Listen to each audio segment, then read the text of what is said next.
Hi friends, ఎలా ఉన్నారు?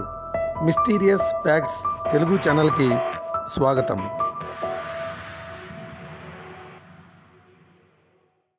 1970 నుండి 1990 మధ్యకాలంలో పుట్టిన వారు అందరూ అదృష్టవంతులే అనే నా మొదటి ఎపిసోడ్కి 1 lakh వ్యూస్, అలాగే ఈ ఒక్క వీడియోకే 3800 సబ్స్క్రైబర్స్ని ఇచ్చి నా ఛానల్ని ఆదరించిన ప్రేక్షక దేవుళ్ళు అందరికీ నా నమస్కారాలు తెలియజేసుకుంటూ, ఆ వీడియోకి కొనసాగింపుగా అప్పటిలో వ్యవసాయానికి ఇప్పటిలో వ్యవసాయానికి మధ్య ఈ 30 సంవత్సరాల కాలంలో చోటు చేసుకున్న మార్పులు చేర్పులు గురించి సవివరంగా మీకు తెలియజేయడానికే నా ఈ ప్రయత్నం. ఎందుకంటే నేను 1980వ దశకంలో పుట్టినవాడిని కనుక 1970 మరియు 1990 మధ్యకాలంలో జరిగిన మార్పులు నా కళ్ళతో చూసిన వాడిని కనుక. Let's begin our second episode. వ్యవసాయంలో వచ్చిన మార్పులు. 1970-80కి ముందు వ్యవసాయం అంటే పాడి పంట అన్న చందంగా ఉండేది. ప్రతి రైతు కుటుంబంలో ఆవులు, బర్రెలు, కోళ్ల పెంపకంతో పాటు యంత్రాలు అంతగా అందుబాటులో లేనందున ఎద్దులు అలాగే దున్నపోతులపై ఆధారపడి కొంత మొత్తంలోనే, అంటే 1 ఎకరా నుండి 10 ఎకరాల మధ్యలోనే వ్యవసాయం సాగుబడి ఉండేది. అప్పటిలో ఎరువులు, పురుగు మందులు అందుబాటులో లేనందున వరి పొలాల దిగుబడి 20 నుండి 25 క్వింటాళ్లకు మించి వచ్చేవి కాదు. ప్రతి ఇంటిలో పాడి పుష్కలంగా ఉండేది. పాలు, పెరుగు, వెన్న, జున్ను, నెయ్యికి కొదవే ఉండేది కాదు. అలాగే ప్రతి ఇంట నాటుకోళ్ల పెంపకం ఉండేది. ఇంటి అవసరాలకు కావలసిన మాంసం, గుడ్లు సమృద్ధిగా లభించేవి. వ్యవసాయ ఉత్పత్తుల రవాణా నిమిత్తం చెక్కబండ్లకు ఎద్దులను, అలాగే వ్యవసాయంలో దుక్కు, దమ్ము, చదును లాంటి కఠినమైన పనులకు దున్నపోతులను ఉపయోగించేవారు. ప్రతిరోజు ఉదయం వేకువజామున నిద్రలేవగానే పశువుల వద్ద శుభ్రం చేసుకుని పాలను సేకరించి ఆవులకు, గేదెలకు చిట్టును దాణాగా ఇచ్చేవారు. అలాగే ఆ రోజుల్లో రైతులకు వ్యవసాయ పనులకు కుడి భుజం, ఎడమ భుజంలా ఉదయం నుండి సాయంకాలం వరకు పొలంలో రైతులతో పాటు బండ చాకిరీ చేసే ఎడ్లకు, దున్నపోతులకు పౌష్టికాహారంగా చిట్టుతో పాటు ఉడికించిన ఉలవలు, ప్రత్తి చెక్క, బెల్లం దాణాగా అందించేవారు.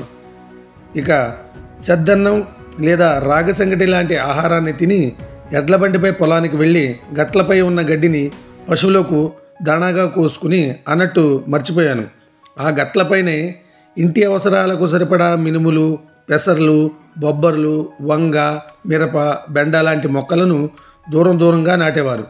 వాటి నుండి పండిన కూరగాయలను, అలాగే పశుగ్రాసాన్ని ఎడ్ల బండి నిండా వేసుకుని ఇంటికి చేరి పశువులకు పచ్చి మేత వేసి వాటిని కన్నబిడ్డల్లా చూసుకునేవారు. ఇక కడుపు నిండా భోజనం చేసి ఉదయం 9 గంటలు అనేసరికి వ్యవసాయ పనిముట్లను చెక్కబండిపై వేసుకుని దున్నపోతులతో పాటు పొలానికి చేరేవారు. పొలం చదును లేదా దుక్కు, దమ్ములకు దున్నపోతులే ఆధారం. అలా మధ్యాహ్నం 1 గంట వరకు కష్టపడేవారు. అప్పటికి ఇంటి నుండి ఆడవారు నెత్తిపై గంపతో మగవారికి, అలాగే వ్యవసాయ కూలీలకు భోజనాలు తెచ్చేవారు. వారి వెనకే ఇంట్లో ఉన్న చిన్నపిల్లలు 2 చేతులతో క్యాన్లతో మంచినీళ్లు తెచ్చేవారు. అలా తెచ్చిన భోజనాలను ఆడ, మగ మరియు పిల్లలు, కూలీలు చెట్ల కింద కూర్చుని సరదాగా కబుర్లు చెప్పుకుంటూ కాసేపు సేద తీరేవారు.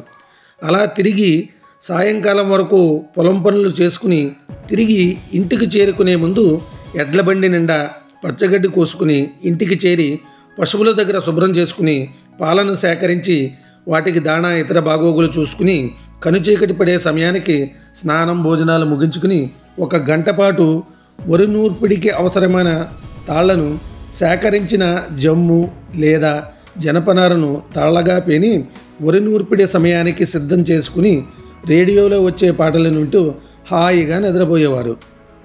అప్పట్లో ప్రధానంగా పశువుల నుండి వచ్చిన పెంటనే పొలాలకు ఎరువులుగా వాడేవారు.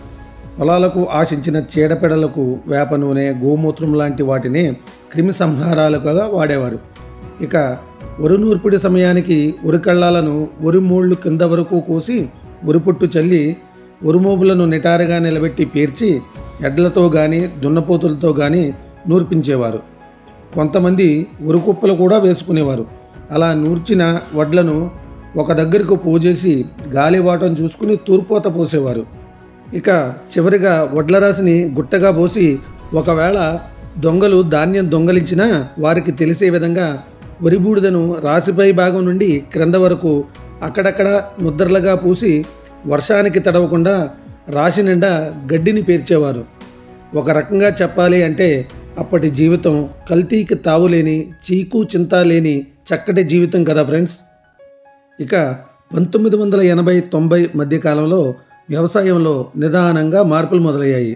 అవి ఎంతెలా అంటే పాడి పంట అన్న పదం పోయి కల్తీ పంట యంత్రం అన్నంత విషపూరితంగా మారిపోయింది.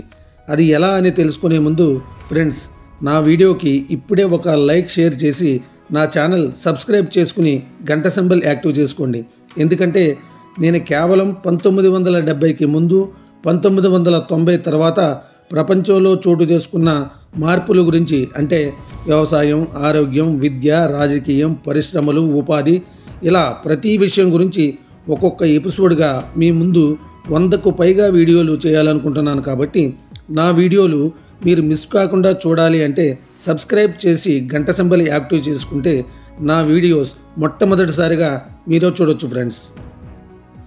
ఇక వీడియోలోకి వెళ్ళిపోదాం. నిదానంగా ట్రాక్టర్ల జమానా మొదలైంది. వీటి కారణంగా ఎడ్లు, దున్నపోతులు కనుమరుగవడం మొదలైంది.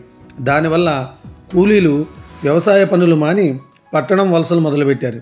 పచ్చగడ్డి కోసే నాదుడే కరువయ్యాడు. దానివల్ల ఆవులు, పశువులు పెంచే రైతులు కరువయ్యారు. అలా పాడి పరిశ్రమ నాశనమైంది. స్వచ్ఛమైన పాలు, పెరుగు, వెన్న, జున్ను, నెయ్యి జనాలకు అందని ద్రాక్షగా మారాయి. నిజంగా మీరు గుండెల మీద చేసుకొని చెప్పండి, ఇప్పుడు మీరు తింటున్న పాలు, పెరుగు, వెన్న, నెయ్యి నిజంగా స్వచ్ఛమైనదా? కాదు. తదనంతరం పుట్టగొడుగుల్లా వెలుసుకొచ్చిన డైరీ ఫాముల్లో సేకరించిన పాలు, వాళ్ళు కూడా పాలు అధిక దిగుబడికి వివిధ రకాల ఫీడ్లు అలాగే ఇంజెక్షన్లు చేసి ఆ పాలను డైరీలకు పంపుతుంటే వాళ్ళు అందులో ఉన్న వెన్న మొత్తం తీసేసి ప్యాకెట్ పాలు మనకు అందిస్తున్నారు. ఇక నాటుకోళ్ళు, అవి కూడా పౌల్ట్రీలకే పరిమితమయ్యాయి, ఫారం కోళ్ళగా మారి. 8 నుండి 10 నెలలు పెరిగితే కానీ 1 కేజీ మాంసం రాని నాటుకోడిని ఇంజెక్షన్ల పుణ్యమా అని 2 నుండి 3 నెలలకే 2-3 కేజీలు పెరిగేలా మార్చేసి జనాల ఆరోగ్యాలతో ఆడుకుంటున్నారు. ఇక రైతుల ఇళ్ల దగ్గర ఆవులు, పాడి కనుమరుగయ్యాక సేంద్రియ ఎరువులు దొరకక రాసాయనిక ఎరువులకు రైతులు అలవాటు పడ్డారు. గోమూత్రం, వేప నూనె లాంటివి వదిలిపెట్టి విపరీతమైన రాసాయనిక ఎరువులు వాడడం మొదలుపెట్టారు. దీని ద్వారా విషపూరితమైన పంట దిగుబడులు ఇప్పుడు 1 ఎకరానికి 40 నుండి 50 క్వింటాళ్ల దిగుబడి సాధిస్తున్నారు. కానీ ఏం లాభం? అప్పట్లో 25 క్వింటాళ్లు పండించిన పంట నాణ్యత ఇప్పుడు లేదు. దానివల్లే అందరికీ 30-40 సంవత్సరాలకే బీపీలు, షుగర్లు, కీళ్ళ నొప్పులు, క్యాన్సర్లు వచ్చేస్తున్నాయి. ఇక 1990 తర్వాత హార్వెస్టర్ల రాకతో వ్యవసాయంలో వరి నూర్పిడి చాలా సులభతరంగా మారింది. దీనివలన గడ్డి సేకరణ నాణ్యత లేక పొలాలలోనే రైతులు కాల్చివేయడం వలన విపరీతమైన వాతావరణ కాలుష్యం ఏర్పడుతుంది. ఒక రకంగా పశుగ్రాసానికి కొరత ఏర్పడడానికి కూడా ఇది ఒక కారణం. ఇక 2010 నుండి వరి నాట్లకు మిషన్లు, పురుగుమందు పిచికారీకి మిషన్లు, గడ్డి కోయడానికి మిషన్లు, దుక్కు దున్నడానికి రోటోవేటర్లు, హైడ్రాలిక్ ట్రాలీలు, ఇలా మొత్తం వ్యవసాయం యాంత్రికంగా మారిపోయింది.